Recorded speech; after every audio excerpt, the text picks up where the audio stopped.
Екі министр қазақ тілінде сөйлей алмайды. Қазақстанда министрлер қанша тіл біледі? Қазақстанда бүгінгі таңда 19 министрлік бар.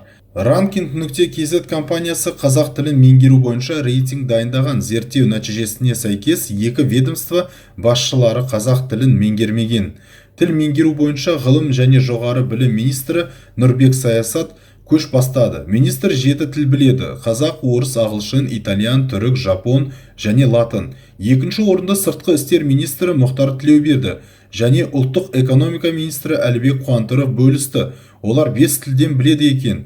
Үздік үштікте ақпарат және қоғамдық дамыту министрі Дархан Қыдырәлі, цифрлық даму, инновациялар және аэроғарыш өнеркәсібі министрі Бағдат Мусин, еңбек және халықты әлеуметтік қорғау министрі Тамара Дүйсенова бар. Олар 4 тілден меңгерген.